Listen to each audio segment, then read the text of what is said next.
Ya, silakan. Baik. Bismillahirrahmanirrahim. Assalamualaikum warahmatullahi wabarakatuh. Waalaikumsalam. Eh, yang saya hormati Kepala Pusat Studi Agama dan Demokrasi Universitas Islam Indonesia, Profesor Mas Duki. Yang kami hormati narasumber pada pagi hari ini, Profesor Greg Barton dari Deakin University dan Profesor Muhtar Masud dari Universitas Gadjah Mada. Alhamdulillah kita panjatkan puji dan syukur kehadirat Allah Subhanahu wa taala karena kita masih diberi kesempatan untuk bertemu dalam forum yang sangat penting ini, diskusi online membaca hasil pemilu Amerika dan masa depan demokrasi yang dipersembahkan oleh Pusat Studi Agama dan Demokrasi Universitas Islam Indonesia.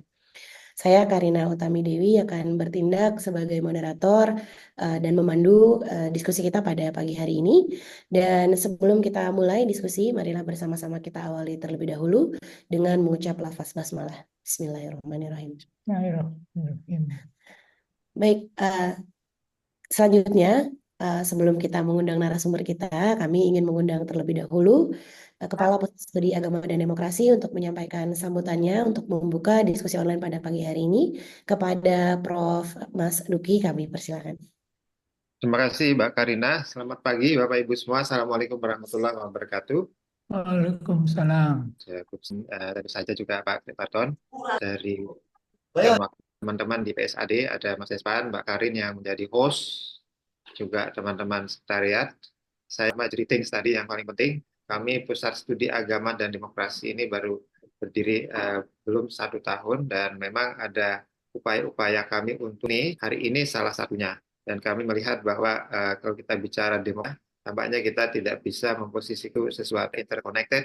Nah, kalau dalam kerangka ke kursi presiden, tetapi kita ingin melihat bahwa apa sesungguhnya implikasi-implikasi langsung maupun tidak langsung terhadap Indonesia. So kita memahami ada banyak sekali wacana yang berkembang, misalnya tentang populisme otoriter. Di satu sisi kita melihat ada to some extent selalu menggunakan alat ukur atau indikator-indikator yang dikembangkan oleh para Indonesianis mengikuti, sehingga upaya-upaya untuk dalam kebutuhan-kebutuhan yang bersifat akademik, teoritis, ya, pengembangan-pengembangan pengetahuan kita, tetapi lebih jauh pusat studi dalam hal ini sebagai elemen dari masyarakat sipil itu memerlukan sumber daya pengetahuan, perspektif yang lebih holistik, bagaimana sebetulnya kita mengambil perannya.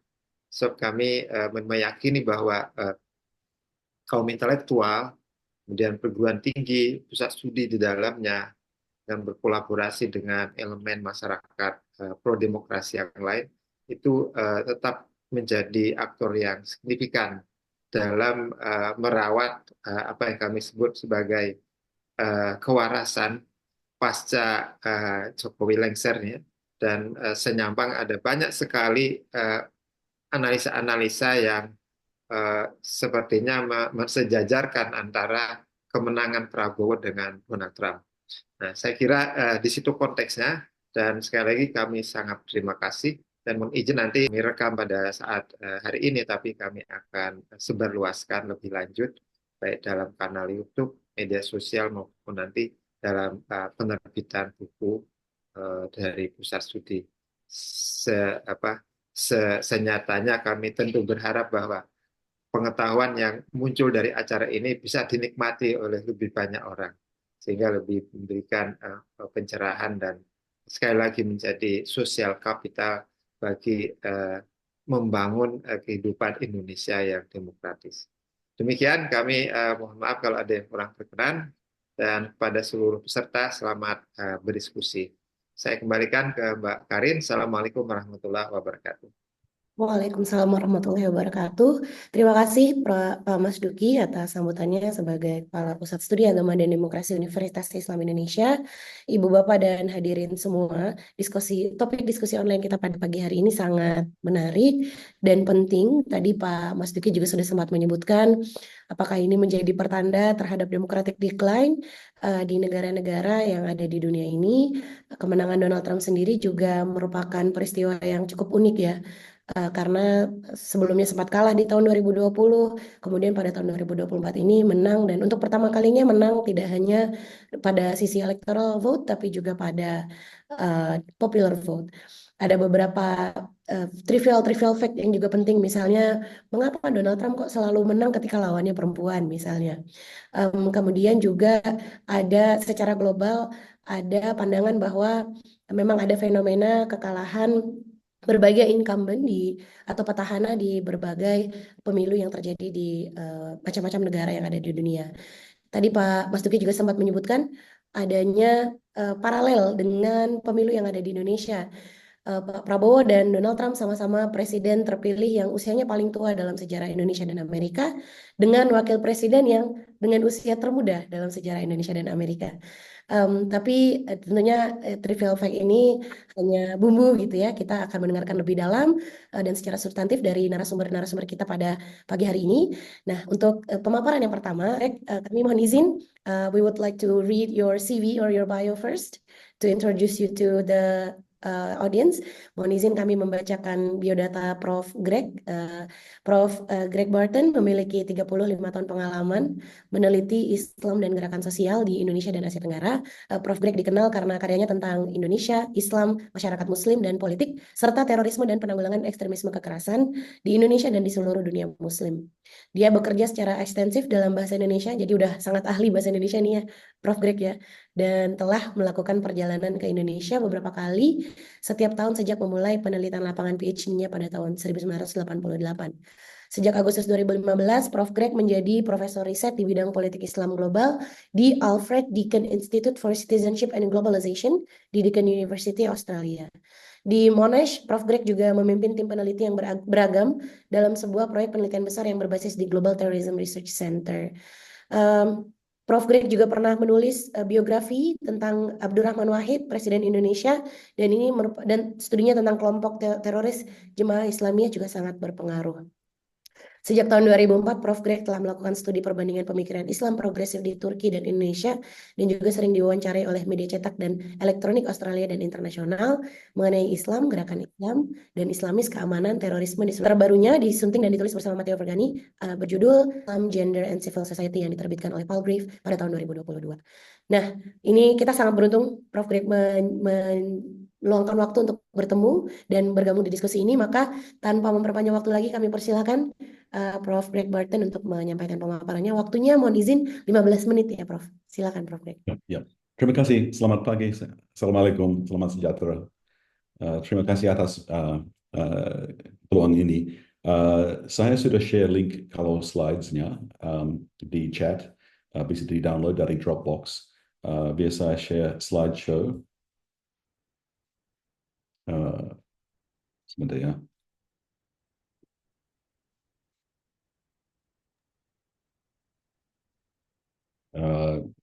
Untuk share saya harus quit dan mulai lagi sebentar ya.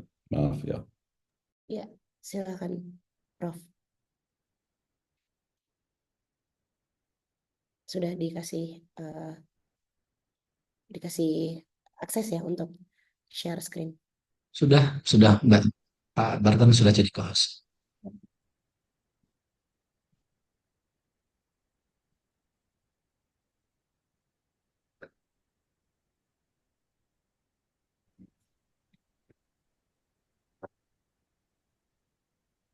Oke.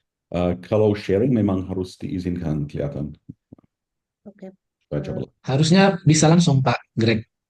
Oke. Bisa ya? Oke. Sekarang sudah jelas enggak? Belum terlihat slide-nya, Prof. Oke. Ya, Ya. maaf ya.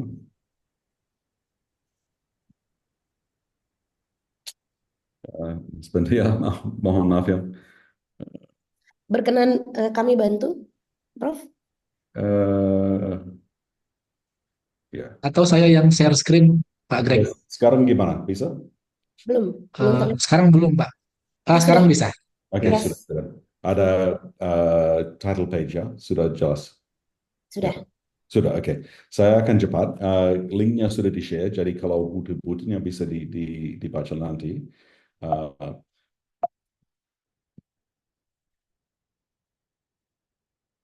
Ya.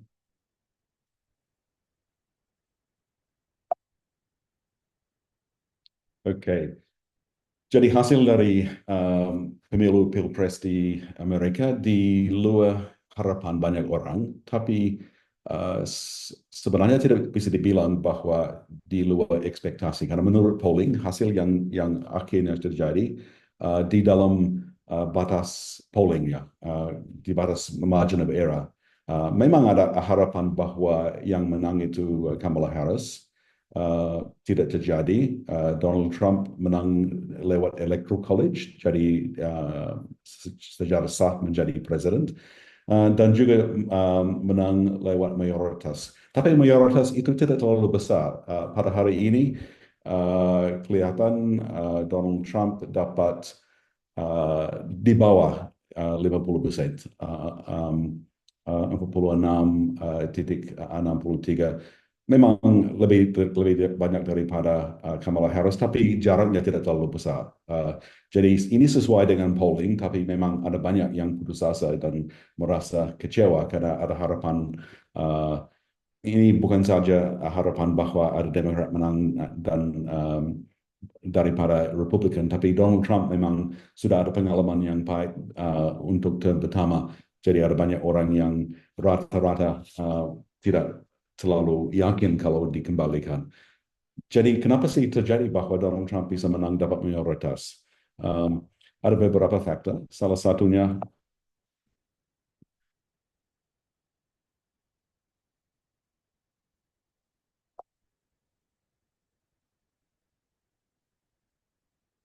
salah satu faktor di seluruh dunia tahun ini 2024 hampir semua incumbent partai politik pemerintahan yang incumbent dikalahkan pada pemilu dan termasuk juga pilpres.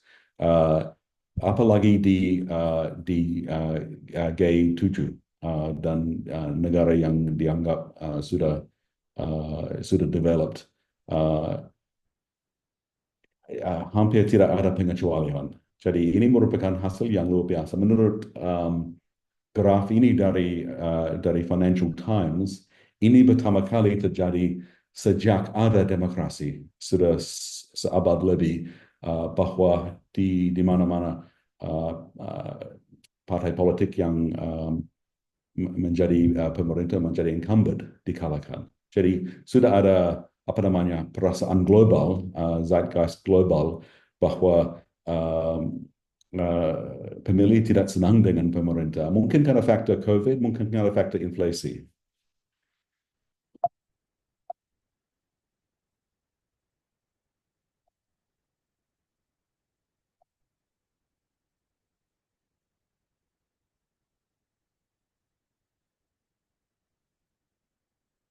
Dan di Amerika Serikat, walaupun bedanya tidak terlalu jauh antara Harris dan Trump, perubahan sangat signifikan dan sangat sangat rata. Di mana-mana ada pindahan ke arah Republikan, ke arah Trump daripada Demokrat. Kelihatan ada kebanyakan para pemilih yang tidak senang dengan keadaan. Ini memang perasaan mereka, walaupun ekonomi memang sangat kuat di Amerika, tapi persepsi kesan para pemilih tidak begitu. Dan ini terjadi di kota besar dan di kota kecil, jadi di tengah kota dan di pinggiran kota, di daerah peri-urban. Yang sangat signifikan, sangat menonjol, kalau anak yang pemilih yang lebih muda, sehingga usia 44 tahun, kebanyakan memilih Harris, bukan Trump. Yang lebih tua juga, yang di atas 65 tahun, memilih atau hampir sama, memilih Harris dan separuhnya memilih Trump. Tapi antara 45 sampai dengan 64 tahun, ada jauh lebih banyak memilih Trump. Ya, jadi menarik sekali. Ini mungkin merupakan faktor ekonomi. Dan yang sangat signifikan, selalu signifikan di Amerika Serikat ialah voter turnout. Dan turnout untuk yang lebih muda, yang cenderung sebagai kelompok memilih Demokrat, bukan Republikan, turnout sangat rendah kalau dibandingkan dengan tahun 2020. Ini mungkin faktor yang paling signifikan.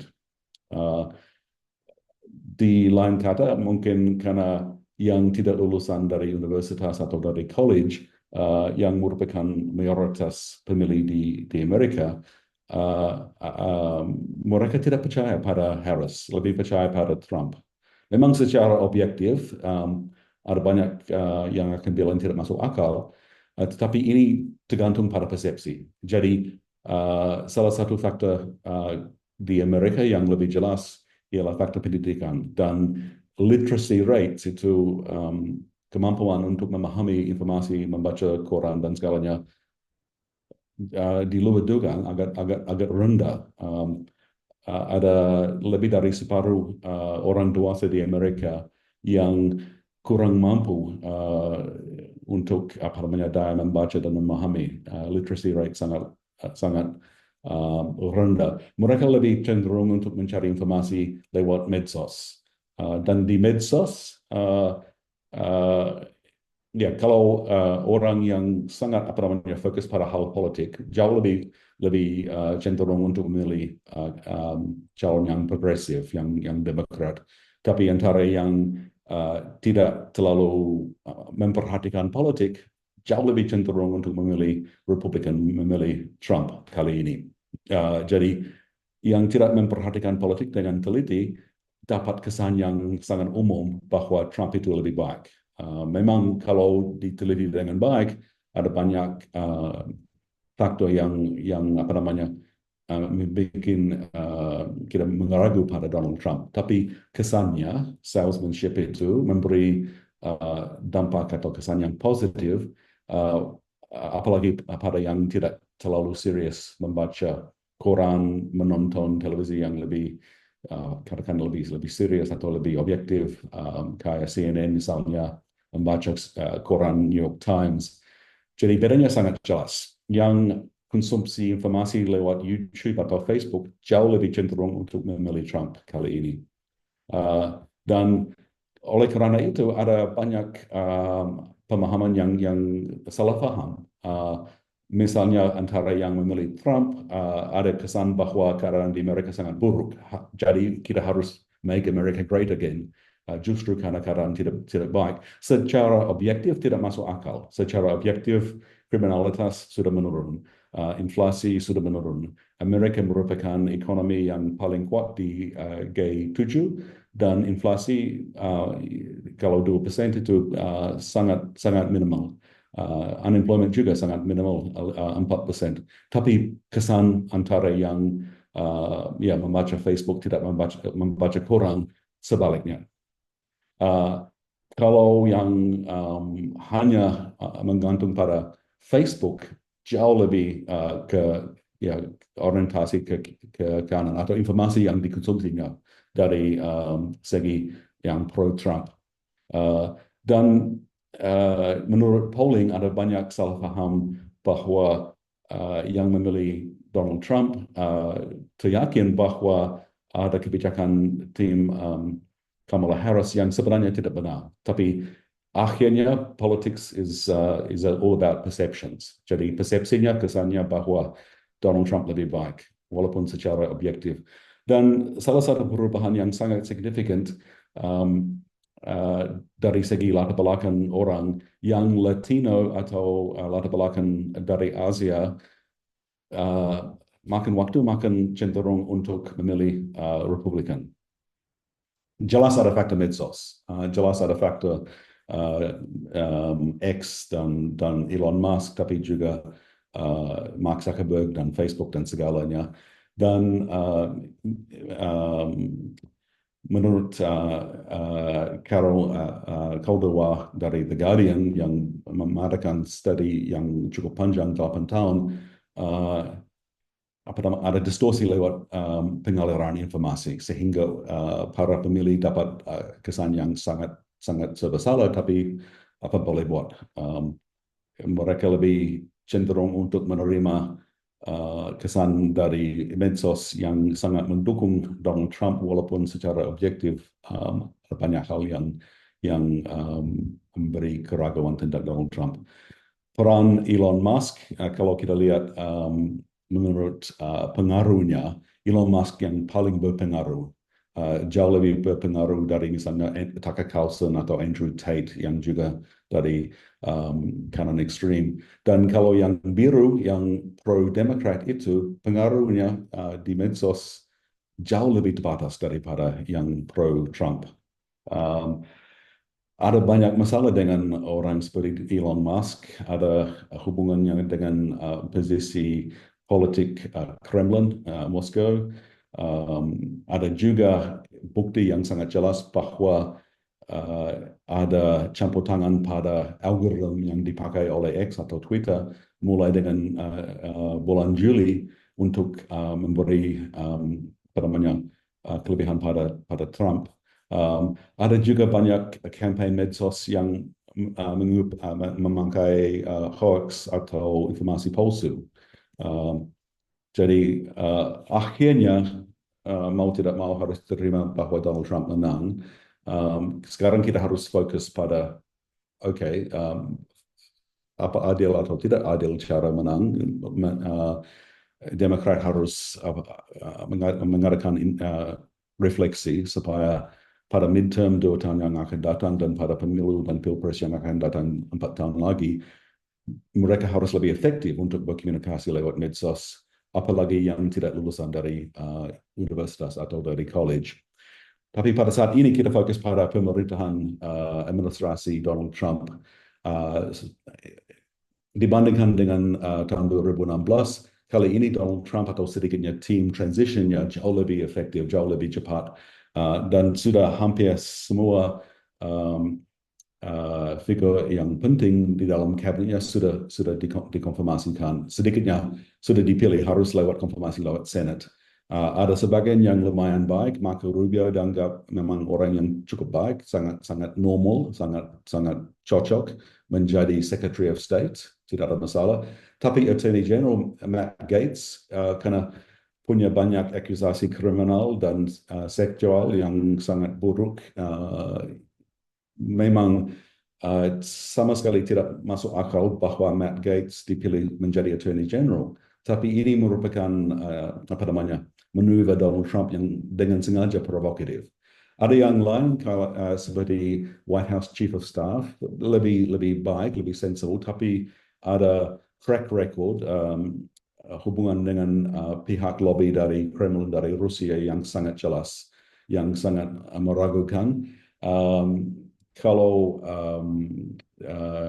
Department of Immigration and Border Control, Tom Homan sebagai seorang calon, ya sudah lumayan biasa karena memang ada pengalaman dari administrasi term pertama Donald Trump. Tapi ya jauh lebih ke kanan, mau menjalankan deputasi dan segalanya. Tapi orangnya sedikitnya cukup mampu. Tetapi calon untuk menjadi Secretary of Homeland Security, Kristi Noem, itu orang yang ekstrim sekali, sangat menakutkan dan dianggap tidak terlalu serius. Sama juga UN Ambassador, memang posisi tidak terlalu penting, tapi ini orang yang sangat kritik terhadap UN, United Nations itu, dan sangat pro pemerintahan Bibi Netanyahu di Israel. Salah satu calon yang paling kontroversial, Defense Secretary, kan Department of Defense punya anggaran yang sekitar $1 trillion Amerika, hampir $1 trillion Amerika, dan ada 3 juta orang yang menjadi anggota dari anggota staff Pentagon itu, Department of Defense. Pete Hegseth tidak punya latar belakang administrasi atau manajemen sama sekali pun, dan punya pandangan yang sangat ekstrim, sangat pro Donald Trump, sangat kontroversial. Pilihan untuk menjadi pemimpin National Intelligence, Tulsi Gabbard, juga orang yang sangat kontroversial, yang sangat pro Kremlin. Pilihan untuk menjadi Department of Health and Human Services, Robert Kennedy Jr. merupakan seorang yang sangat dipengaruhi oleh konspirasi teori, sangat percaya bahwa pandemik COVID itu dibikin oleh pihak tertentu di Amerika jadi sangat sangat menakutkan kalau menjadi pemimpin Department Health and Kesehatan. Ada juga ini bukan apa namanya department atau bukan posisi yang resmi, tapi Elon Musk sama Vivek Ramaswamy itu seorang entrepreneur juga, tapi dengan reputasi yang kontroversial, dikasih tugas untuk memotong anggaran federal di Amerika. Prof. Greg, mohon maaf, waktunya tinggal 2 menit. Oke, baik, saya selesaikan. Tapi sampai sekarang itu apa namanya yang dibilang mereka tidak masuk akal bahwa bisa dipotong $2 triliun. Lihat anggaran Amerika memang tidak mungkin bahwa 2 triliun bisa diambil. Elon Musk mungkin sebentar lagi akan menjadi figur yang divisive. Akhirnya kita harus bertanya, apa Donald Trump indikasi bahwa Donald Trump untuk term keduanya memang orang yang sangat otoriter ataupun fascist.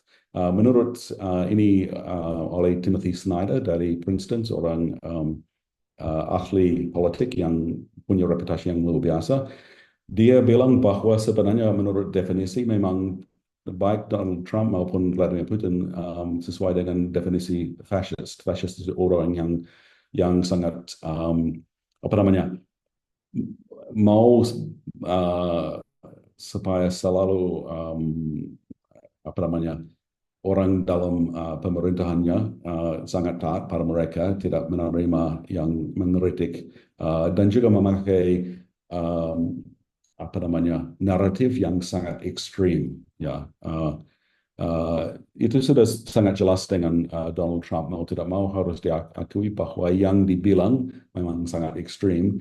Ada orang yang bilang, oke, Donald Trump punya gayanya yang begitu, dia seorang showman, jadi jangan membaca secara harfiah yang dibilang oleh Donald Trump statementnya. Tapi kita harus melihat tindak laku juga, dan menurut tindak laku itu Donald Trump, apalagi dengan seleksi anggota kabinetnya, memang mengambil posisi yang sangat ekstrem. Ya, kita harus coba lihat mungkin antara para calon ada sebagian yang tidak jadi, mungkin mereka akan kandas, mungkin midterm 2 tahun yang lalu akan memberi koreksi. Tetapi pada saat ini, walaupun kebanyakan orang memilih Donald Trump karena percaya bahwa dia akan membantu dalam hal ekonomi, ada indikasi bahwa ini merupakan seorang pemimpin dan sistem pemerintahan yang sangat ekstrim, yang ya katakan anti-demokratik ya. Ya, Prof. Greg, mohon maaf waktunya sudah habis. Ya, sudah ya. Ini saya stop sharing ya. Baik. Ya, terima kasih sekali Prof. Greg Barton. Nanti mungkin kita bisa menggali lebih dalam dan mengeksplor pada sesi tanya jawab atau Q&A session. Ada beberapa poin yang menarik sebetulnya tadi, misalnya terkait pemilihan kabinet, penunjukan kabinet. Saya merasa ada paralel juga ya dengan di Indonesia, karena penunjukan kabinet itu semacam waktu untuk bagi-bagi kursi gitu, atau bagi-bagi kekuasaan. Tampaknya tidak jauh begitu berbeda dengan yang ada di Amerika. Poin-poin lain juga sangat menarik, tapi sebelum kita gali dari yang sudah disampaikan oleh Prof. Greg Barton, kami akan mengundang dulu pembicara kedua, Profesor Dr. M. Mukhtar Masud. Izin Prof. Mukhtar untuk membacakan dulu biodata Prof. Mukhtar. Prof. Mukhtar Masud adalah guru besar emeritus pada Departemen Ilmu Hubungan Internasional, Fakultas Ilmu Sosial dan Ilmu Politik Universitas Gadjah Mada, dengan pengalaman mengajar lebih dari 40 tahun. Beliau memperoleh gelar Baccalaureate di tahun 1973 dan Doktorandus tahun 1975 dari Universitas Gadjah Mada, dan PhD dari The Ohio State University tahun 1983. Sepanjang karir mengajarnya, beliau dikenal sebagai pakar di bidang ekonomi politik internasional, ekonomi politik pembangunan, serta teori hubungan internasional. Cukup banyak karya akademis yang telah beliau publikasikan Di antaranya buku Ekonomi dan Struktur Politik Orde Baru, Birokrasi, Politik dan Pembangunan, Ekonomi Politik Internasional dan Pembangunan, Perbandingan Sistem Politik, serta buku yang menjadi salah satu literatur penting bagi mahasiswa HI, termasuk saya waktu kuliah dulu, dan diajar oleh Prof. Muhtar juga, yaitu Ilmu Hubungan Internasional, Disiplin dan Metodologi. Beliau juga menjadi pengajar tamu di berbagai universitas ternama di dunia, misalnya di Hankook University of Foreign Studies di Seoul, Korea Selatan, pernah di International Christian University di Tokyo, Jepang, kemudian di The Washington College, Chestertown, Maryland, Amerika Serikat, dan juga pernah menjadi dosen tamu di Malmö University, Swedia. Langsung saja untuk pemaparan yang kedua ini kami persilahkan untuk Profesor Muhtar Masud untuk menyampaikan materinya. Silakan, Prof.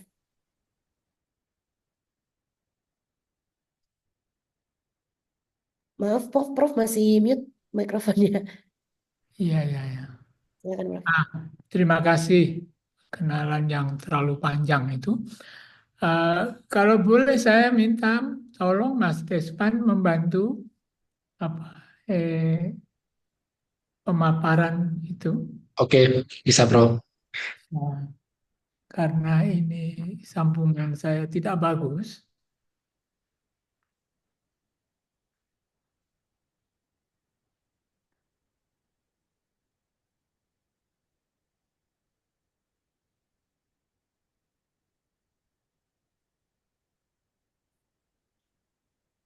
Ya, ya, mohon maaf ya, saya mengubah judul apa ini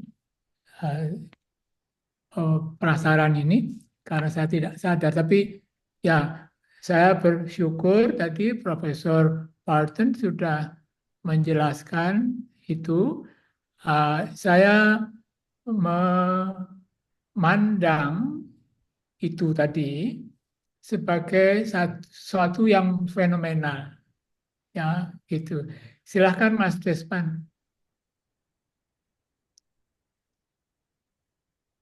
Silahkan Mas Despan.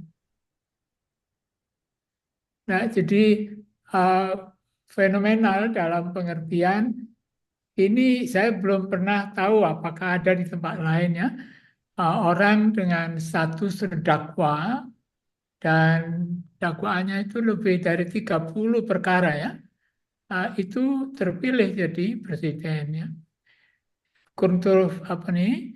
Fenomenal juga karena tokoh ini sangat kontroversial ya. Kalau berkampanye seperti selalu mengajak orang berkelahi ya, itu. Dan kalau masih ingat dulu ada istilah post-truth ya. Jadi ya bohong itu untuk keperluan beliau itu ya tidak apa-apa gitu ya. Yang mencolok juga ini pengusaha kaya raya ya, walaupun dia bukan dari Manhattan ya, dia dari Queens. Queens itu tidak terlalu tinggi sebetulnya itu. Jadi pengusaha yang kaya raya ini dan tidak punya apa reputasi sebagai pendukung apa kelas bawah gitu ya, tapi mendapat dukungan banyak sekali dari pemilih ya di Amerika itu. Jadi itu saya kira penting untuk kita pelajari sebagai orang yang ingin memahami uh, politik ya. Jadi begitulah. Nah, silakan Mas Desman. Ini akan apa topik saya karena ini Anda mungkin semua sudah bisa punya, jadi saya akan cepat saja. Nah, yang diceritakan Profesor Barton tadi itu pemilih yang menarik ya. Tadi saya kira Mbak Karen bilang menarik. Saya ingin menceritakan cerita apa nih, informasi dari orang lain mengenai siapa ini, bagaimana profilnya orang yang memilih Donald Trump itu. Silakan Mas. Ini saya kutip dari sumber yang saya sebut di sana. Ada berapa itu? Ada 5 jenis tipe yang yang mendukung Trump itu ya. Silakan Mas Despan, cepat saja. Ini itu konservatif, mereka yang mendukung gagasan pemerintah tidak perlu banyak campur tangan, karena itu ya jangan menarik ongkos ya dalam bentuk pajak dari rakyat Amerika, dan mereka biasanya mempertimbangkan moral, termasuk menganggap bahwa identitas mereka yang sudah ada di benua itu ratusan tahun itu adalah ya istimewa ya. Nah, itu karena itu mereka ya mendukung itu, membuat Amerika hebat lagi kan begitu. Yang kelompok kedua ini agak berbeda, konservatif juga, tetapi punya kepentingan ekonomi yang bisa membuat mereka bisa mengerti itu. Misalnya migran itu menurut konservatif yang pertama itu ya tidak perlu. Tapi bagi mereka yang ini, karena mereka punya banyak bisnis yang memerlukan tenaga murah, jadi mereka ya bisa menerima lah gitu ya, gitu. Walaupun mereka memilih Trump pada pemilihan umum, pemilihan presiden tahun 2016, itu sebetulnya sebagai sikap untuk menentang Hillary Clinton dan bukan sepenuhnya mendukung Donald Trump ya.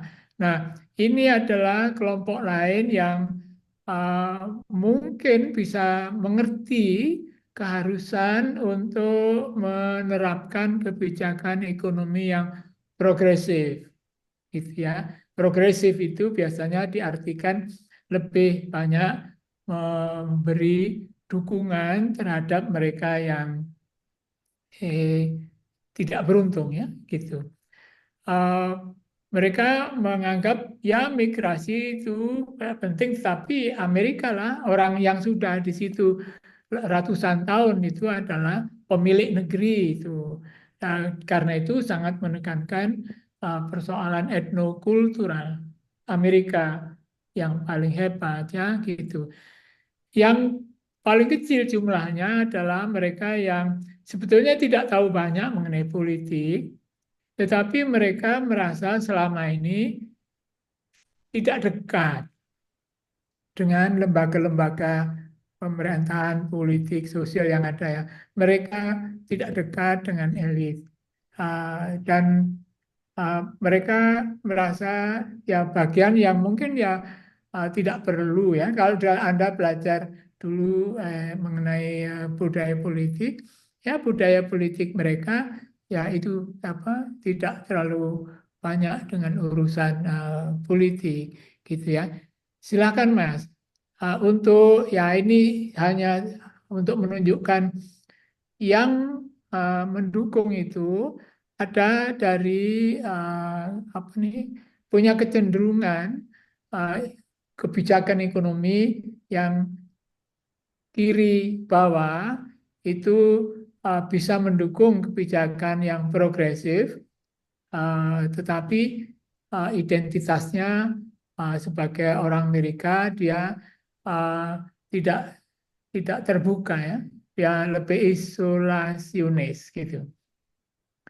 Lalu yang di kanan itu adalah ini mungkin itu boleh juga Mas Despan ya, itu saya baca.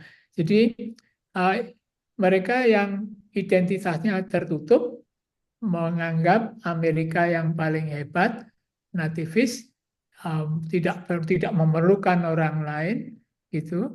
Yang punya identitas terbuka itu mungkin lebih pluralis, toleran pada kehadiran orang asing. Yang secara ekonomi progresif tadi sudah saya ceritakan. Yang libertarian ini adalah mereka yang menganggap bahwa dalam kehidupan politik orang bertanggung jawab atas dirinya sendiri, jadi tidak perlulah pemerintah berperan gitu ya. Nah, silakan Mas Desman. Ini yang terkenal itu ya gitu. Yang menyebut diri sebagai sebagai kelompok yang mau membuat Amerika hebat lagi gitu ya. Nah, ini adalah disebut, saya lupa tapi saya sebut saja loyalis Trump ya. Loyalis, silakan itu saja. Donald Trump memiliki hampir 80 juta pendukung ya gitu. Dan mereka ini yang mendorong mengobarkan ya, kalau orang Jawa bilang ngompori ya, Trump itu membuat Trump berpolitik lebih populis, tidak konvensional dan agresif. Mereka mendukung ini karena menduga bahwa pebisnis kaya raya ini bisa menggantikan pemimpin Partai Republik yang terlalu lunak terhadap lawannya. Dan ini menyebut diri dengan itu, MAGA itu. Silahkan, Mas. Nah, ini ya Anda saya kira bisa membaca sendiri nanti ya gitu. Jumlahnya kira-kira sepertiga dari dari seluruh pendukung Partai Republik. Karena itulah Partai Republik yang semula menentang Trump tidak berani menentang secara terbuka karena ini gitu. Dan itu 15% dari penduduk dewasa di Amerika. Nah, karakteristik personalnya saya kira Anda bisa membaca dengan cepat gitu. Tadi disebut Pak Profesor Barton juga bahwa pendukungnya itu tidak banyak yang bisa atau tidak mau atau bagaimana masuk perguruan tinggi ya. Kan di sana college ya, college itu ya S1 lah ya gitu. Jadi umumnya dari desa tadi sudah di peta itu jelas desa dan kota kecil dan banyak dari mereka silakan menjelaskan yang merasa terpinggirkan akibat akibat ini perubahan sosial ekonomi gitu ya gitu. Ini isu yang diperjuangkan saya kira Anda sudah tahu juga. Ini di Amerika itu ada amandemen konstitusi ya yang memberi hak orang untuk mempersenjatai diri untuk bela diri.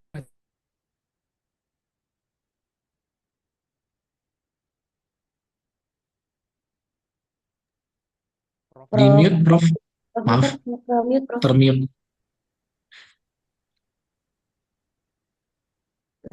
Apakah sudah? Sudah, Prof. Sudah. Ya, ini maaf ini.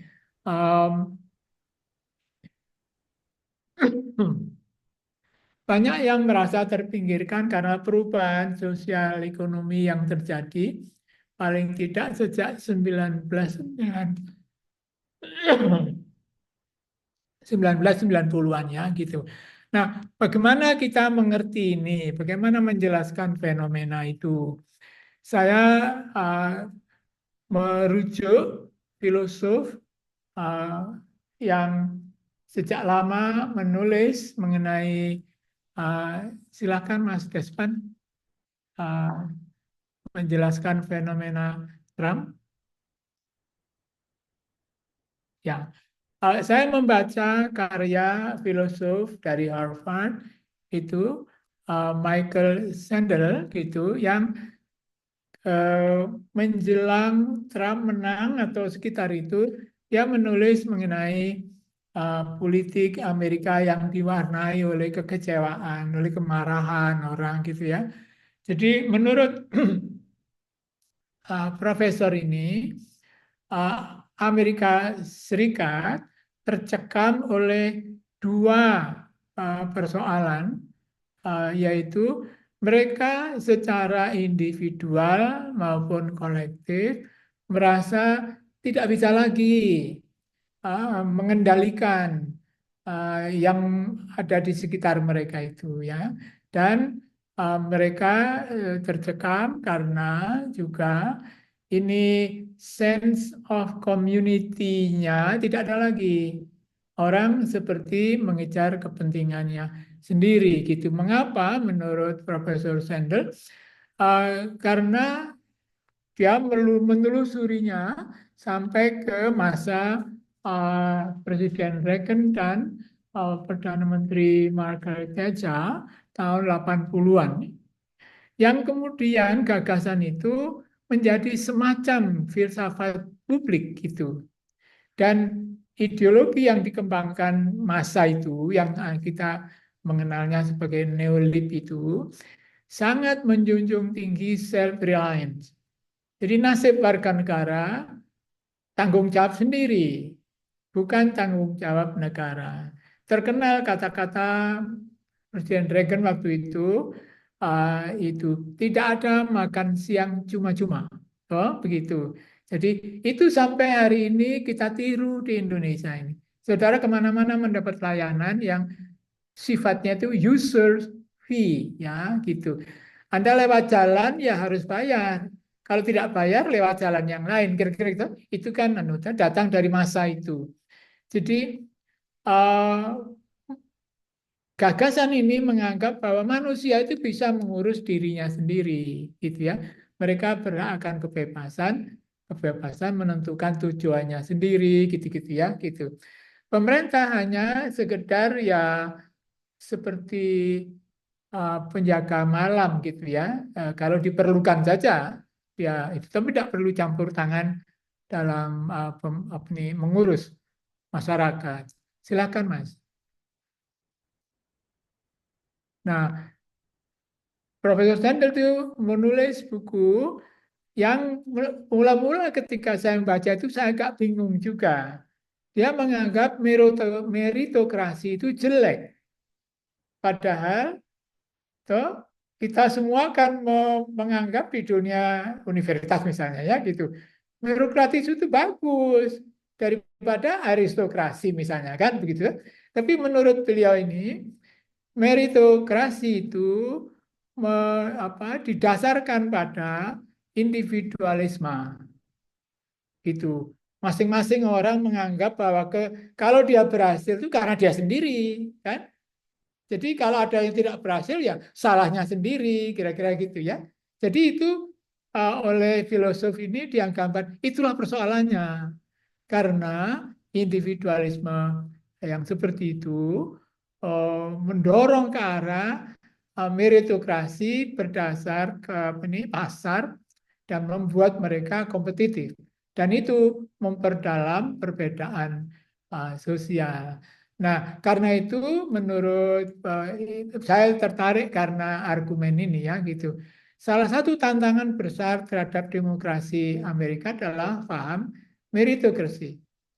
Karena meritokrasi itu equality of opportunity. Itu kan bagus. Kita kan sering menganggap itu yalah kasih orang peluang kan gitu. Tapi yang tadi itu kita lupa bahas yaitu bahwa di sini kita lupa bahwa meritokrasi itu orang ini menganggap kalau dia berhasil itu karena saya, bukan karena komunitas ya. Jadi kalau ada orang yang gagal ya itu salahmu sendiri gitu ya. Padahal demokrasi menurut Sandel memerlukan equality of condition gitu ya. Itu yang dia sebut sebagai democratic equality of condition. Dan itu adalah sikap di dalam ini equality of condition ini semua lapisan merasa terlibat dengan masyarakatnya dan bangga karena terlibat dalam masyarakat yang sedang bersama-sama mencapai tujuan yang sama itu. Nanti saya menafsirkan ini dengan agak beda ya. Tapi poinnya adalah bahwa sense of belonging, sense of community itu adalah penjamin stabilitas rezim demokratik gitu ya. Nah, saya membagi pembicaraan ini bagaimana memahami Trump. Pertama, tadi pada aras ide. Apa yang ditawarkan oleh ilmuwan mengenai mengapa ini terjadi, aras ide. Nah, saya berpindah ke aras struktural. Nah, ini lebih material sifatnya. Yang banyak disoroti sebagai pendukung kemenangan Trump, termasuk tadi data-data dari Profesor Barton tadi ya, ketimpangan ekonomi dan perpecahan antar kelas berdampak pada kemerosotan kepercayaan terhadap lembaga publik. Pengalaman berkali-kali menunjukkan bahwa persoalan ketersediaan lapangan kerja merupakan faktor sangat penting dalam menentukan siapa yang jadi presiden gitu ya. Sampai-sampai kalau Anda ingat, Prof, waktunya sisa 2 menit nih. Mohon ya, maaf. ya, Mengapa? ya ini memang membacanya kurang cepat ya. Bill Clinton memakai ini ya, it's economy stupid katanya tuh. Ini datanya nanti dicepat saja Mas Desman. Silahkan. Nah, yang ingin digambarkan oleh data ini adalah sejak akhir 90-an kondisi lapangan kerja memburuk.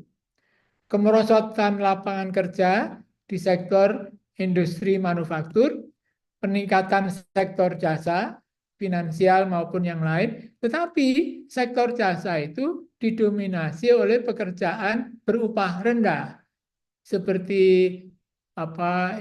pekerjaan di McDonald yang semacam itu ya. Nah, ini datanya, silahkan lagi. Silahkan, ini datanya.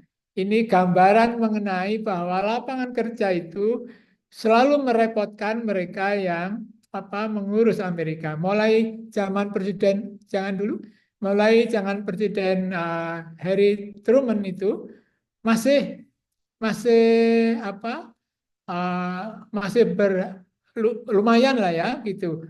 Waktu itu ke ke pengangguran gitu,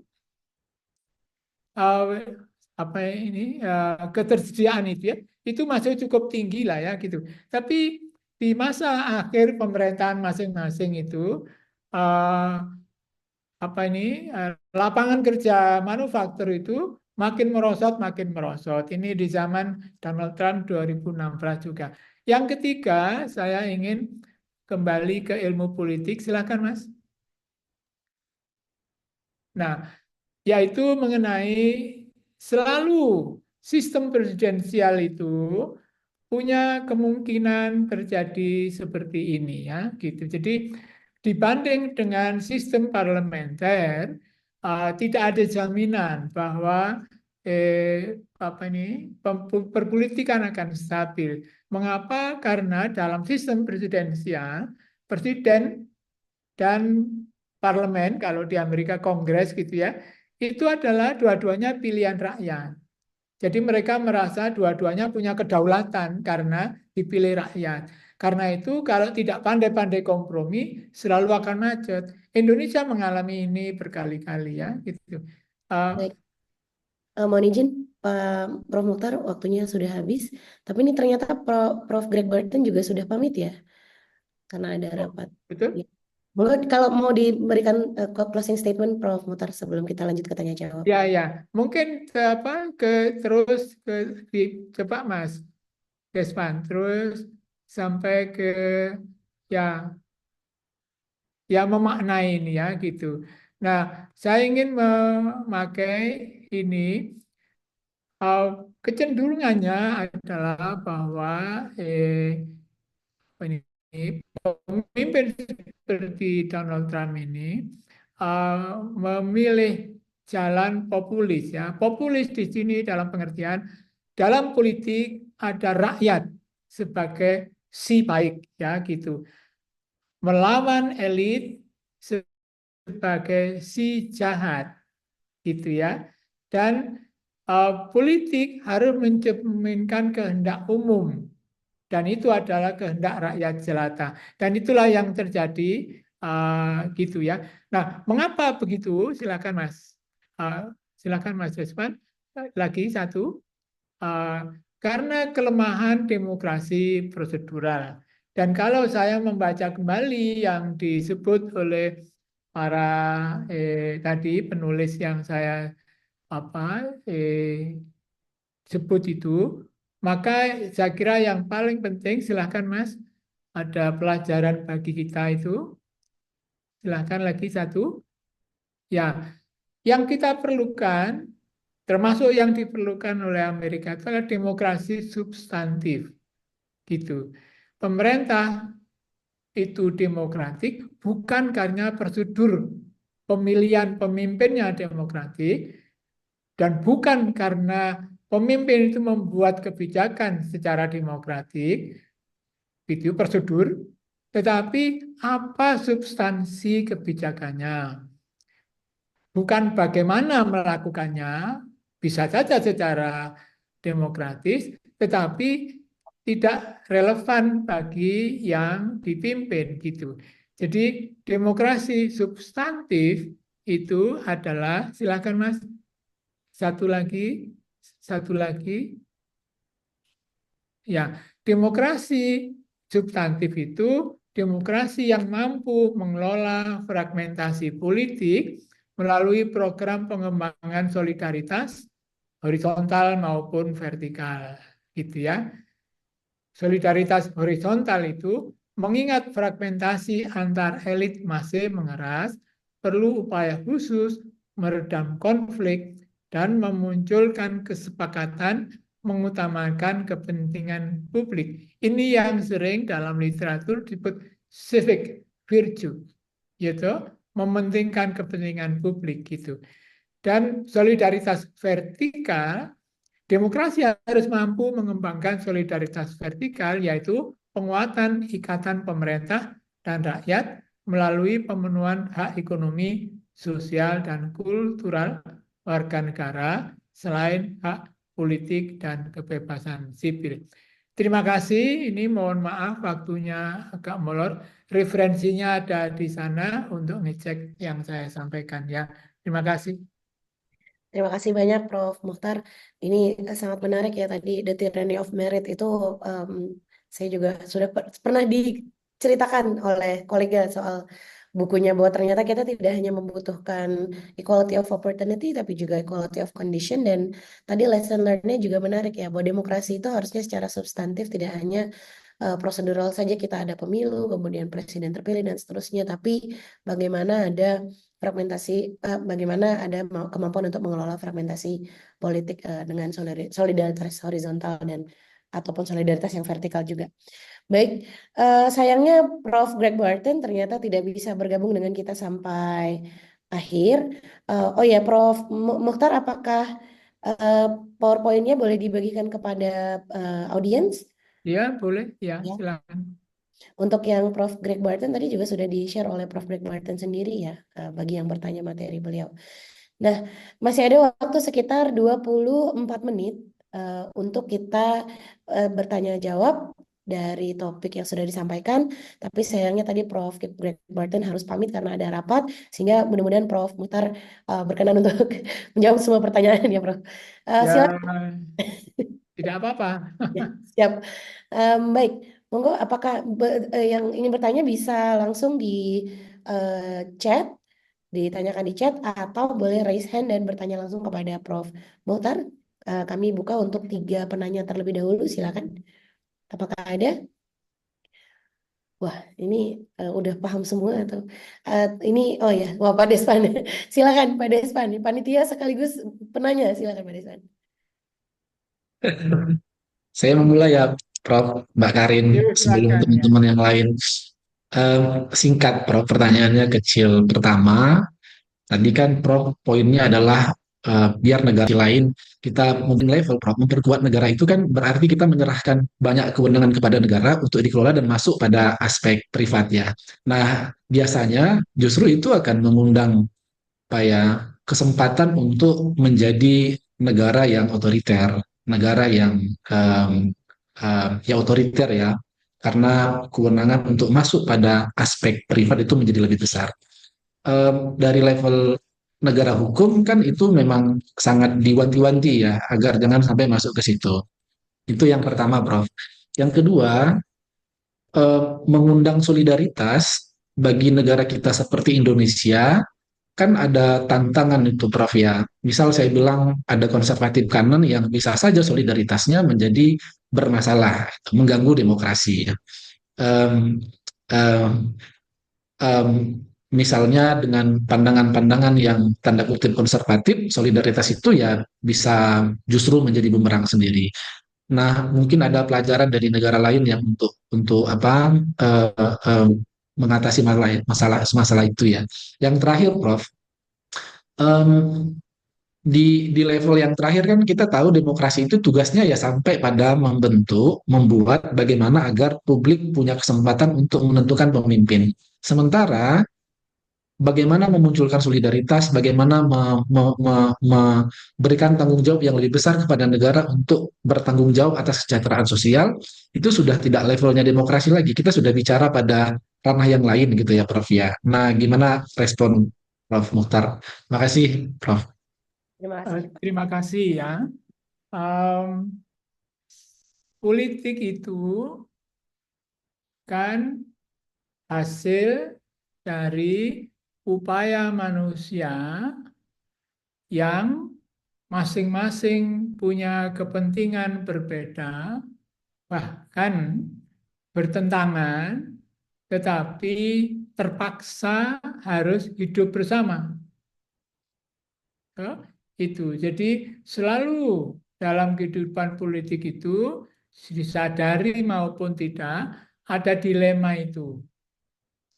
Untuk saya bisa survive sebagai manusia merdeka ya, itu.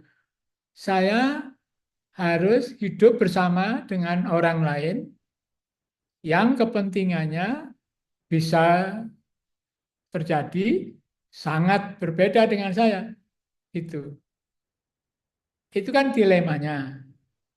Nah, bagaimana memunculkan itu? Orang yang tidak sabar, seperti cerita Thomas Hobbes, ya panggil saja jagoan yang paling hebat supaya dia urus kita. Gitu toh.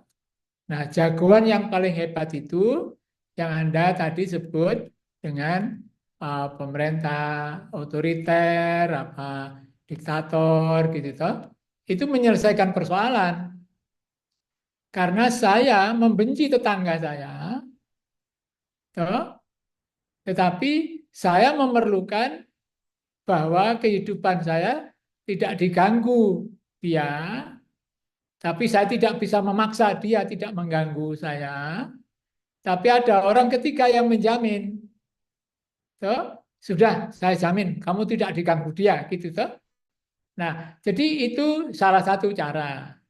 Kalau Anda membaca Thomas Hobbes, kalau Anda membaca John Locke, gitu, nasihatnya ya kumpulkanlah orang itu, ajak dia bicara, ada kepentingan jangka panjang, ada kepentingan jangka pendek. Nah, kesulitannya adalah kita sebenarnya sepakat jangka panjang lah ya gitu. Ternyata dalam perjalanan ada kepentingan jangka pendek yang kalau saya ambil itu, saya untung. Tapi seluruh kelompok itu bubar, gitu ya, gitu. Nah itu Anda bisa mencari contoh-contoh begitu secara teoritik ya, gitu. Jadi selalu ada peluang itu. Akhirnya muncul beginilah. Kita semua kan tidak tahu kita ini orang baik atau orang buruk, toh? Tapi masing-masing punya kepentingan untuk survive gitu. Kalau Anda maju sendiri, sedangkan yang lain tidak bisa mengikuti kemajuan Anda, lama-lama yang tidak bisa mengikuti itu akan memusuhi Anda, tahu begitu. Nah, bagaimana menjamin supaya saya maju hebat, material, toh? Yang lain tidak. Nah, saya berpikir mengenai masa jangka panjang, jangka pendek, toh? Jadi saya berpikir demi jangka panjang saya kasih mereka pekerjaan. Ya, saya tidak suka sebetulnya memberikan harta saya untuk mereka kan, tapi itu saya lakukan supaya saya bisa mencapai tujuan jangka panjang. Bagi yang mendapat bagian tadi, dia juga begitu. Dia beri, nah itu yang ini semua pembicaraan teoritik dalam ilmu politik ya ada mengenai ini, itu memunculkan tindakan-tindakan seperti yang diusulkan oleh Michael Sandel tadi itu ya, yang itu. Jadi ya bagaimanapun Anda tidak bisa berkompetisi melawan yang lain itu dan menang dan merasa bahwa itu adalah ini hasil saya, tidak ada urusan dengan situ kan gitu. Nah, siapa yang bisa menjamin bahwa itu terkendali? Bagaimana membuat orang yang merasa hebat itu mengendalikan diri, gitu ya? Nah, itu harus ada upaya membuat yang tertinggal itu punya kapasitas untuk membuat kehidupan ini tidak konfliktual karena si orang yang paling hebat tadi itu mau hebat sendiri gitu kan. Nah, itulah perlunya peran negara. Kan? Nah, karena itu peran negara yang saya ceritakan tadi pendek sekali itu ya di dalam demokrasi yang substantif itu Anda bisa membaca literatur itu banyak. Jadi demokrasi yang ini kan demokrasi prosedural ya. Itu Schumpeter, saya menulis ini 30 tahun yang lalu ya, diterbitkan di penerbit Jogja ini, kumpulan tulisan. Anda bisa cari mungkin di perpustakaan, saya lupa itu, tahun 89 atau begitu ya. Berapa? 4 tahun, 40 tahun yang lalu ya. Itu mengenai ini, demokrasi prosedural ya, gitu. Jadi demokrasi prosedural itu ya prosedurnya terpenuhi enggak gitu. Demokratis itu artinya sebanyak mungkin orang boleh ikut serta. Pertama, ya, yang ikut serta itu boleh bersaing. Gitu kan? Nah, kalau dua terpenuhi itu sudah itu demokratis. Sudah bahwa banyak kemiskinan, itu urusan lain. Banyak yang ya memang demokratis tetapi ini yang berkuasa kok anaknya aristokrat itu saja. Ya itu hasilnya harus diterima gitu toh. Itu namanya demokrasi prosedural. Jadi pemerintah yang dipilih tadi itu demi kepentingan sendiri, demi kepentingan dia sendiri ini bukan karena kepentingan publik ya, demi kepentingan dia sendiri dia harus melayani yang diperintah, yang tertinggal itu. Apa yang dilayankan? Hak asasi manusia. Hak untuk memperoleh pekerjaan. Hak untuk begitu-begitu. Jadi itu yang saya maksud. Selalu ada kecenderungan untuk menjadi otoriter. Ya, kalau Anda pernah membaca yang tadi disebut Bu Karlina itu ya, gitu. Pertanyaan saya sejak lama adalah mengapa otoriterisme di Indonesia berulang. Tuh? Itu. Dan itu pertanyaan itu sekarang ditanyakan orang pada saya lagi. Ayo, menurutmu sekarang ini bagaimana katanya kan?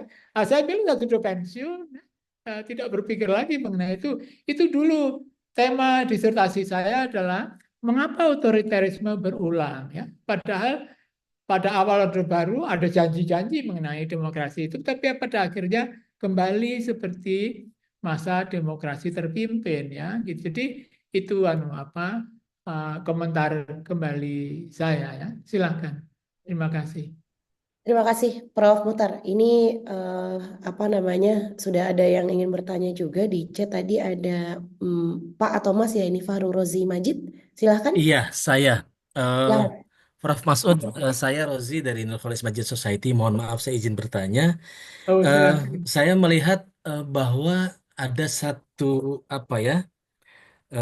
belakangan itu muncul sebenarnya sudah lama. Ada banyak sekali pandangan yang mengatakan bahwa meritokrasi itu adalah semacam eh, apa semacam jalan keluar yang baik kira-kira gitu ya di di negeri kita di saat banyak orang memberikan ruang pada nepotisme gitu.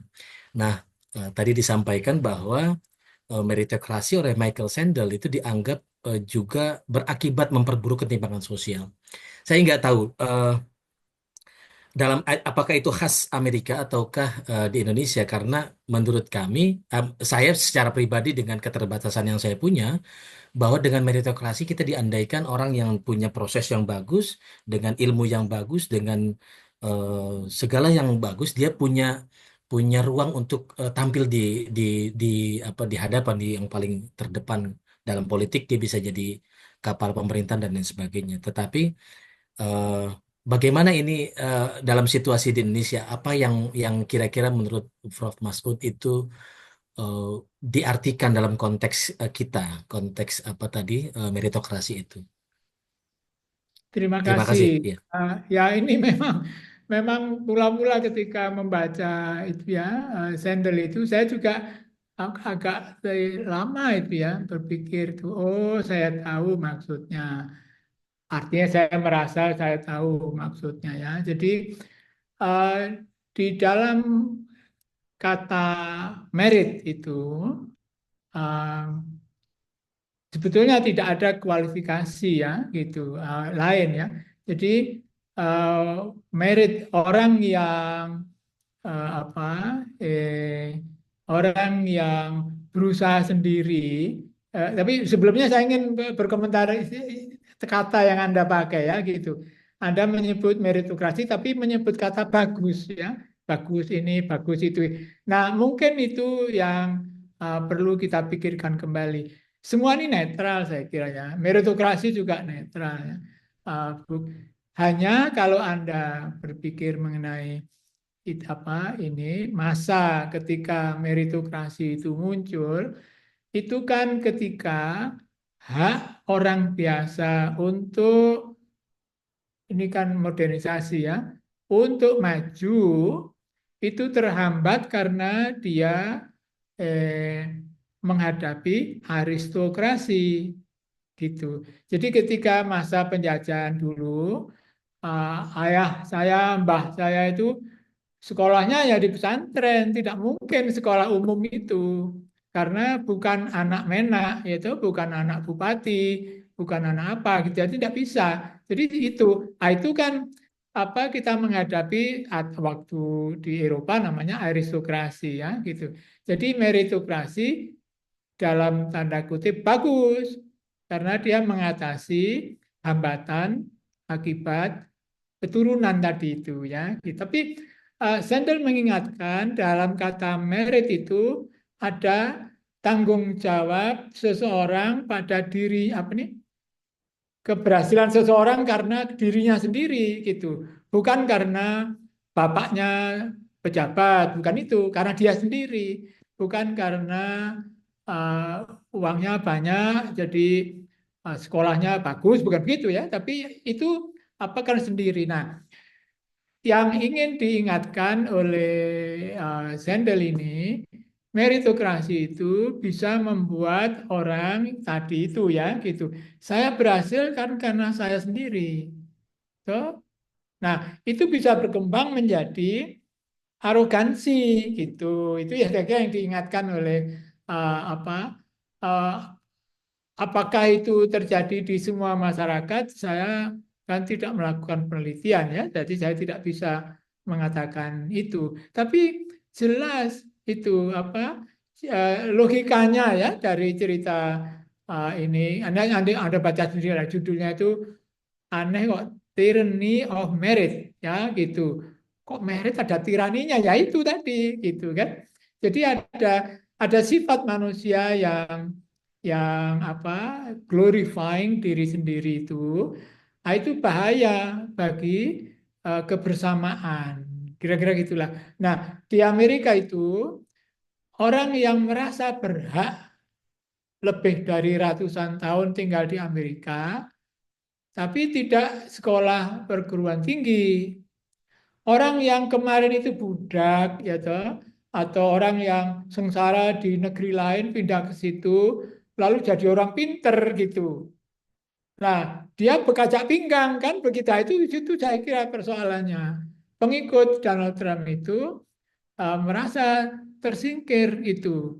Kan menarik ya kalau ini melihat ini bagi apa ya saya bisa memahami mengapa orang-orang konservatif itu bingung ya gitu. Loh, ini orang India ya. Oh iya ya orang India gitu kan. Di Inggris ada pemimpin India ya apa nih pemimpin tertinggi pernah orang India kan gitu. Amerika masih bingung ini. Ini bingung dua kali. Pertama dia India campuran apa Jamaika mungkin ya gitu. Lagi perempuan lagi kan gitu. Terusik dua kali dia gitu. Orang konservatif itu. Nah, karena itu sebetulnya yang saya tafsir saya ya mengenai ini adalah meritokrasi dan demokrasi itu saya membayangkan eh, kan ini ya dilema tadi itu dilema mengenai harus hidup bersama demi survivability-nya uh, apa orang terpaksa harus hidup bersama dengan orang yang kepentingannya sangat berbeda gitu berpikir mengenai jangka panjang jangka pendek cara lain adalah ya memang ini semua buruk gitu ya tapi mana yang keburukannya paling kecil gitu jadi meritokrasi itu menurut cerita Michael Sandel ini dia tidak baik-baik amat gitu kan bahasanya orang Betawi kan gitu dia tidak baik-baik amat tapi dibanding dengan yang lain dia baik gitu kan itu saya kira posisinya jadi jangan kan hidup ada lebih dari satu faktor jadi meritokrasi saya kira tetap diperlukan untuk misalnya penyelenggaraan pendidikan tetapi bagaimana membuat mereka tidak menafikan yang lain ya gitu karena nah itu kan ya kita bisa menambahi dengan bahwa apa pendidikan itu kan tidak hanya membuat kita punya kepintaran ya itu tapi kan ada nilai itu nilai yang kita anut lah kan nilai baik buruk mengenai sesuatu gitu pintar terampil tapi tidak punya nilai, kan kalau jadi pejabat dia menjadi koruptor yang hebat karena terampil gitu ya, tapi korup gitu loh. Jadi itu kan toh. Jadi saya kira tiga itu kepintaran, keterampilan dan nilai itu. Nah saya kira itu apa? Iya, Itu oke. tambahan yang saya buat saja ya, mohon maaf. Ya gitu Baik, karena Prof. ya orang tanya itu seringkali ngeyel menjawabnya ya di sama-sama. Terima kasih. Ya, saya memahami sebentar ya, Mbak Karin bisa ya.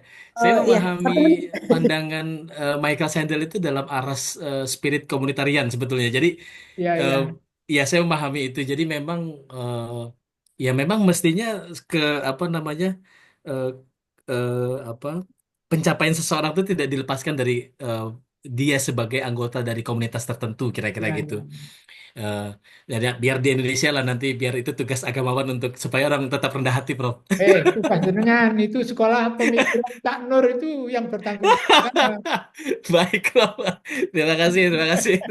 Terima kasih Mas Farorobi.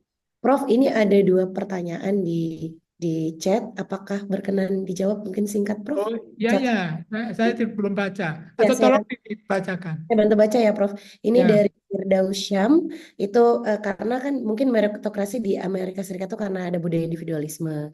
Kalau di Indonesia yang basis budayanya gotong royong itu seperti apa? Apakah pandangannya jadi berbeda karena ada semangat kolektif? Apakah menjadi positif? Kemudian satu lagi ya Prof sekalian, ada dari Deva Soka. Tadi kan eh, kita bicara demokrasi substantif. Apakah demokrasi substantif itu sudah dijamin implementasinya dalam pemerintahan Amerika Serikat? Dan kalau belum, bagaimana tantangan-tantangan yang akan dihadapi bisa dihadapi dalam demokrasi jika Amerika tidak menjamin nilai substantif? Misalnya tantangan dalam hal HAM, kebebasan sipil, dan hak sosioekonomi. Seperti itu, Prof. Ya, nanti saya akan bertanya lagi itu Ya, karena apa baik, saya Prof. mendengarnya kurang bagus. Jadi Baik. eh, eh, bagaimana tadi? Gotong royong Indonesia, Prof. Jadi kan kalau di Amerika kan individualis, Oh ya sementara ya di ya ya ya Indonesia gotong royong itu seperti apa? Apakah ya ya ya artinya ya. Ya. dengan semangat kolektif atau seperti apa? Ya, sampai hari ini sebenarnya kita belum punya apa definisi yang jelas ya mengenai gotong royong itu. Apalagi analisis sosiologis mengenai gotong royong ya gitu. Kalau kita apa perhatikan yang senyatanya terjadi, saya tidak tahu lingkungan Anda, lingkungan saya gitu ya. Gotong royong itu apa sesuatu yang tidak mudah ya, gitu. Dan sering menggerutu, kan? Ada alasan saja. Jadi saya kembali ke apa nih eh, cara berpikir dalam ilmu sosial mengenai ini ya. Manusia itu rasional, gitu. Rasional itu asumsinya ya, gitu. Rasional itu artinya menghitung ini tujuan dan sarana itu secara efisien. Ya. Nah, perubahan masyarakat diduga membuat orang semakin rasional. Kalau saya pergi ikut gotong royong, ya, kalau ekonom mengajarkan kan opportunity cost. Ya. Berapa kerugian saya akibat tidak melakukan yang lain? Kalau saya melakukan yang lain, apa kerugiannya kalau saya tidak ikut gotong royong, kan gitu. Itu kan cara berpikir ya, apa yang kita lihat itu. Dilemanya selalu ada ya. Nah, gotong royong itu seringkali dibahas secara normatif. Itu kan baik. Masa orang baik tidak mau berbuat baik gitu loh, kan? Gitu. Jadi saya kira ya di Indonesia, di Amerika, saya kira sama ya dalam pengertian itu. Jadi orang berpikir mengenai the least costly. Memang saya terkesan sangat material, struktural ya gitu ya. The least costly gitu. Jadi saya hari ini mengikuti acara ini, jangan-jangan cara berpikir saya adalah rugi ini. Rugi karena saya tidak bisa melakukan yang lain. Misalnya tidur siang gitu ya. Orang tua kan pensiunan lagi kan tidur siang. Tapi kalau saya tidur siang rugi karena tidak ke sini. Nah, lalu dibandingkan tidur siang kehilangan ini, datang ke sini kehilangan tidur siang, mana yang the least costly gitu. Nah, saya kira di Indonesia pun saya kira begitu ya, gitu. Jadi meritokrasi dengan pertimbangan tadi itu ya kecuali ya kita sudah punya definisi yang jelas ya mengenai gotong royong itu. Karena kita seringkali memberi contohnya dengan sesuatu yang customary ya, yang kita biasa lakukan. Yasinan ya, tahlilan gitu kan. Tapi sebetulnya di situ kan ada persoalan lain ya gitu. Orang datang ke acara-acara itu jangan-jangan pertimbangannya bukan bahwa ini baik untuk saya, jangan-jangan ya. Jangan-jangan nanti tetangga menilai saya bagaimana gitu loh. Jadi itu saya kira persoalan yang tidak bisa selesai ya, kecuali orang yang begitu berpikir filsafat. Tapi poin saya adalah kalau pertanyaannya apakah bedanya Amerika dan Indonesia ini gitu ya. Saya kira tidak banyak. Kita makin lama menghadapi tantangan yang sama dengan yang dihadapi oleh masyarakat modern yang lain itu. Jadi itu saya kira. Ya. Yang kedua tadi apa? Yang kedua tadi kalau misalnya demokrasi di Amerika itu belum substantif, jadi bagaimana harusnya diimplementasikan agar bisa menjawab tantangan-tantangan seperti di bidang HAM. Sebetulnya yang ingin saya tekankan ya, ini kan kita mendengar ketika mereka berkampanye. Nah, berkampanye itu kan yang penting mendapat dukungan. Jadi saya ngomong apapun asalkan itu mendapat dukungan ya saya tidak yakin Trump itu sejahat itu ya. Dia bilang hari pertama akan jadi diktator. Jadi waktu itu diwawancara, bagaimana Anda ini tidak diktator kan tidak baik ya, tapi saya cuma mau hari pertama. Jadi gitu kan. Dia mengatakan semua yang itu dulu dia mau kalau menang memenjarakan Hillary Clinton. Kan tidak terjadi toh. Jadi saya kira memang sebaiknya kita tidak mencatat yang diomongkan waktu kampanye itu dengan bahwa itulah yang diinginkan gitu ya. Karena secara prosedural presiden ngomong apa saja itu nanti harus ingat bahwa Kongres itu sekarang didominasi dua-duanya oleh Republik, tapi akan hanya dengan 3 kursi. Di Senat itu hanya 3 kursi. Toh?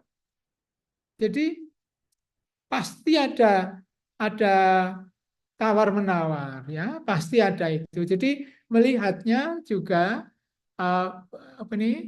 semua mereka itu tahu ya bahwa untuk menjaga supaya rakyat tidak benci pemerintahnya, mereka harus melakukan apa-apa yang menyenangkan mereka itu. Jadi selalu ada itu. Pemerintah seotoriter apapun itu tetap akan memerlukan orang yang dipimpin itu mematuhi dia. Dan tidak bisa mematuhi terus dengan paksaan. Memaksa itu mahal. Pak Harto memaksa pemerintah Indonesia, rakyat Indonesia itu dengan membiayai tentara dan polisi yang mahal sekali. Kan? Kalau beliau tidak perlu memaksa, kan tidak perlu tentara. Tidak perlu alat paksa, gitu ya maksudnya. Jadi karena Anda perlu memaksa, maka APBN-nya jadi mahal. Gitu. Kalau saja bisa diberitahu apa baik-baik saudara manutlah. Semua manut, itu kan dunia ini indah. Tapi kan tidak ada. Selalu ada daya paksa. Jadi itu mengenai gotong royong itu ya. Yang saya mohon maaf tidak punya pengertian definisi yang jelas.